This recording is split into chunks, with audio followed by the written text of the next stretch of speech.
সকলো মানে এই ন্যায়ৰ যুঁজখনত লাগি আছোঁ সেয়া তাকে ভগৱানে আশীৰ্বাদ দিয়ক ৰাইজে সহায় কৰক আমাক সকলো অসমবাসী ৰাইজ আমাৰ লগত থাকক আৰু দোষীকেইটাই শাস্তি পাওক এতিয়া আৰু তাৰ বাহিৰে বেলেগ কি কথা ভাবিব পাৰিম কাৰণ যি হৈ গ'ল জুবিন তেনেকৈ কায়িকভাৱে নহ'লেও আত্মিকভাৱে মোৰ লগত থকাটো মই বিচাৰোঁ আৰু এই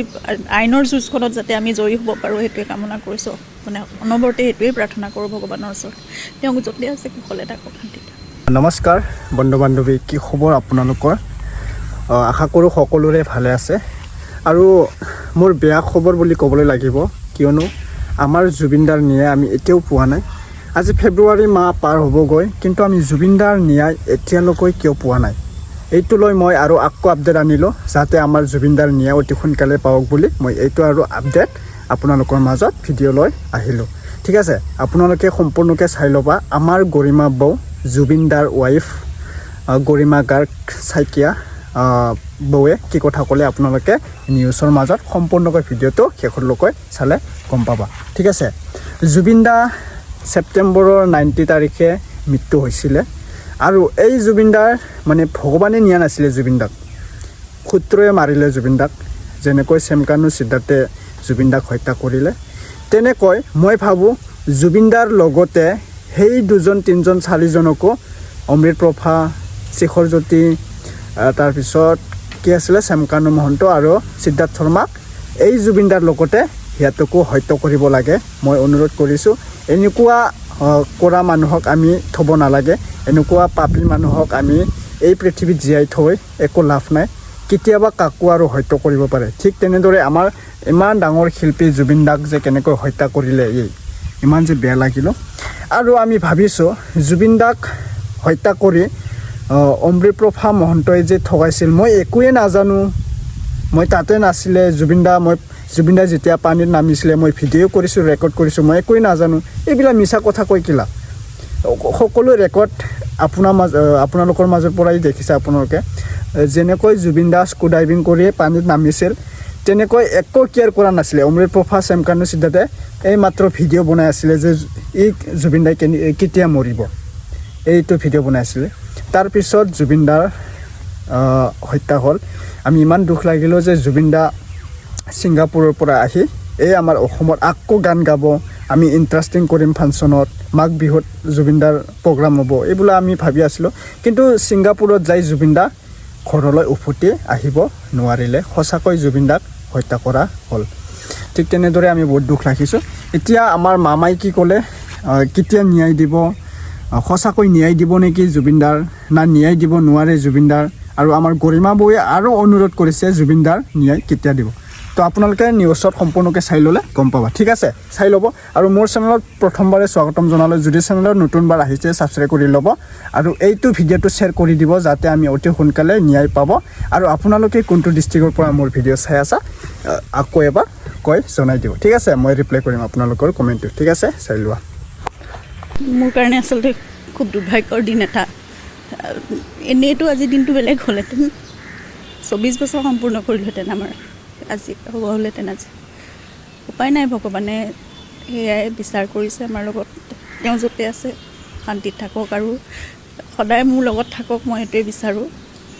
জন্মান্তৰলৈ একাত্ম হৈ থাকিব বিচাৰোঁ গতিকে তেওঁকো হেপী এনিভাৰ্চাৰী উইচ কৰিছোঁ আৰু কিনো ক'ম এতিয়া সকলো মানে এই ন্যায়ৰ যুঁজখনত লাগি আছোঁ সেয়া তাকে ভগৱানে আশীৰ্বাদ দিয়ক ৰাইজে সহায় কৰক আমাক সকলো অসমবাসী ৰাইজ আমাৰ লগত থাকক আৰু দোষীকেইটাই শাস্তি পাওক এতিয়া আৰু তাৰ বাহিৰে বেলেগ কি কথা ভাবিব পাৰিম কাৰণ যি হৈ গ'ল জুবিন তেনেকৈ কায়িকভাৱে নহ'লেও আত্মিকভাৱে মোৰ লগত থকাটো মই বিচাৰোঁ আৰু এই আইনৰ যুঁজখনত যাতে আমি জয়ী হ'ব পাৰোঁ সেইটোৱে কামনা কৰিছোঁ মানে অনবৰতে সেইটোৱে প্ৰাৰ্থনা কৰোঁ ভগৱানৰ ওচৰত তেওঁক য'তে আছে কুশলে থাকক শান্তিত মোৰ কাৰণে আচলতে খুব দুৰ্ভাগ্যৰ দিন এটা এনেইতো আজি দিনটো বেলেগ হ'লহেঁতেন 24 বছৰ সম্পূৰ্ণ কৰিলোহেঁতেন আমাৰ আজি হ'ব হ'লহেঁতেন আজি উপায় নাই ভগৱানে সেয়াই বিচাৰ কৰিছে আমাৰ লগত তেওঁ য'তে আছে শান্তিত থাকক আৰু সদায় মোৰ লগত থাকক মই সেইটোৱে বিচাৰোঁ জন্মান্তৰলৈ একাত্ম হৈ থাকিব বিচাৰোঁ গতিকে তেওঁকো হেপী এনিভাৰ্চাৰী উইচ কৰিছোঁ আৰু কিনো ক'ম এতিয়া সকলো মানে এই ন্যায়ৰ যুঁজখনত লাগি আছোঁ সেয়াত তাকেই ভগৱানে আশীৰ্বাদ দিয়ক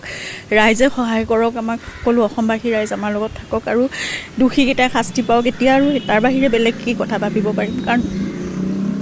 যি হৈ গ'ল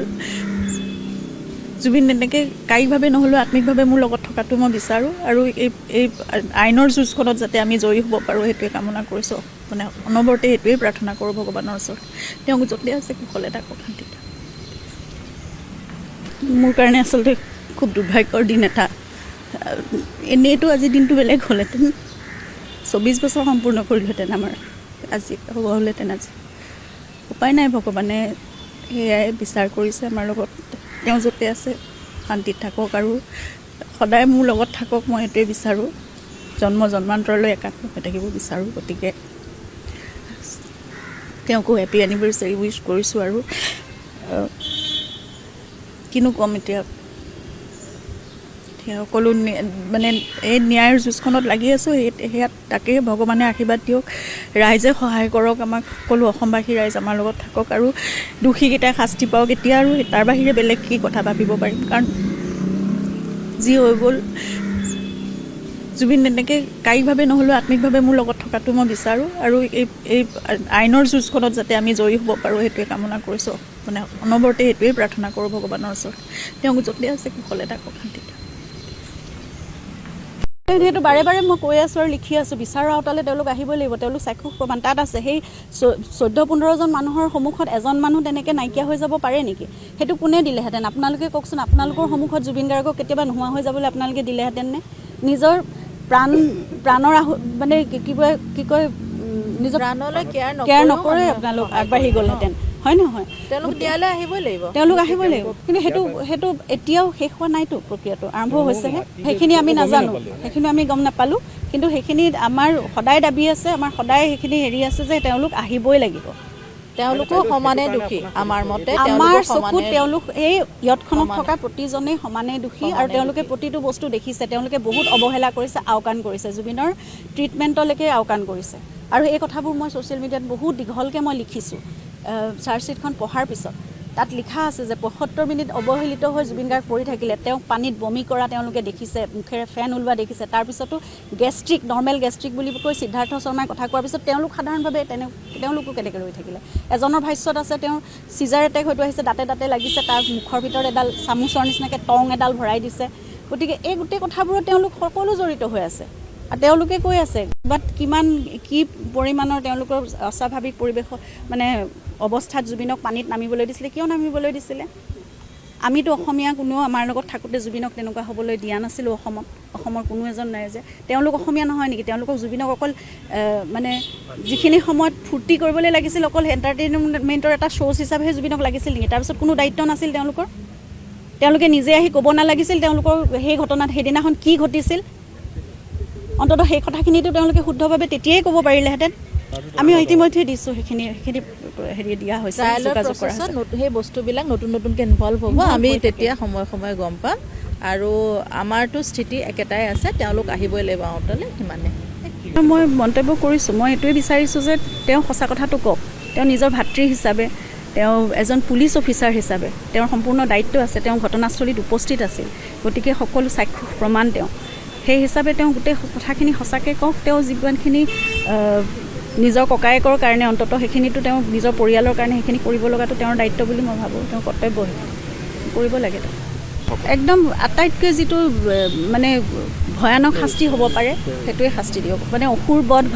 যিটো মই যোৱাবাৰ কৈছিলোঁ অসুৰবধ হওক এই অসুৰবধেই হ'ব লাগিব আৰু তাৰ বাহিৰে গত্যন্তৰ নাই অপশক্তি নিৰ্মূল কৰিবই লাগিব আৰু সেয়াই পৃথিৱীত সেইটোৱে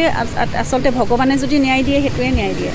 গতিকে অপশক্তি একেবাৰে সমূলি ধ্বংস হ'ব লাগিব সেইখিনি আমি নাজানো সেইখিনি আমি গম নাপালোঁ কিন্তু সেইখিনি আমাৰ সদায় দাবী আছে আমাৰ সদায় সেইখিনি হেৰি আছে যে তেওঁলোক আহিবই লাগিব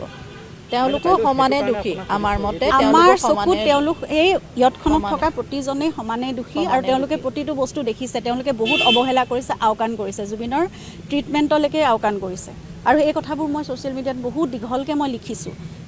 চাৰ্জশ্বিটখন পঢ়াৰ পিছত তাত লিখা আছে যে ৭৫ মিনিট অৱহেলিত হৈ জুবিন গাৰ্গ পৰি থাকিলে, তেওঁক পানীত বমি কৰা তেওঁলোকে দেখিছে, মুখেৰে ফেন ওলোৱা দেখিছে। তাৰপিছতো গেষ্ট্ৰিক, নৰ্মেল গেষ্ট্ৰিক বুলি কৈ সিদ্ধাৰ্থ শৰ্মাই কথা কোৱাৰ পিছত তেওঁলোক সাধাৰণভাৱে তেওঁলোকো কেনেকৈ ৰৈ থাকিলে। এজনৰ ভাষ্যত আছে তেওঁৰ চিজাৰ এটেক হয়তো আহিছে, দাঁতে দাঁতে লাগিছে, তাৰ মুখৰ ভিতৰত এডাল চামুচৰ নিচিনাকৈ টং এডাল ভৰাই দিছে। গতিকে এই গোটেই কথাবোৰত তেওঁলোক সকলো জড়িত হৈ আছে আৰু তেওঁলোকে কৈ আছে বাট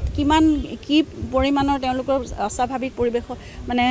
অৱস্থাত জুবিনক পানীত নামিবলৈ দিছিলে, কিয় নামিবলৈ দিছিলে। আমিতো অসমীয়া কোনেও আমাৰ লগত থাকোঁতে জুবিনক তেনেকুৱা হ'বলৈ দিয়া নাছিলোঁ। অসমৰ কোনো এজন নাই যে তেওঁলোক অসমীয়া নহয় নেকি, তেওঁলোকক জুবিনক অকল মানে যিখিনি সময়ত ফূৰ্তি কৰিবলৈ লাগিছিল অকল এণ্টাৰটেইনমেণ্টৰ এটা শ্ব'জ হিচাপেহে জুবিনক লাগিছিল নেকি, তাৰপিছত কোনো দায়িত্ব নাছিল তেওঁলোকৰ। তেওঁলোকে নিজে আহি ক'ব নালাগিছিল তেওঁলোকৰ সেই ঘটনাত সেইদিনাখন কি ঘটিছিল, অন্ততঃ সেই কথাখিনিতো তেওঁলোকে শুদ্ধভাৱে তেতিয়াই ক'ব পাৰিলেহেঁতেন।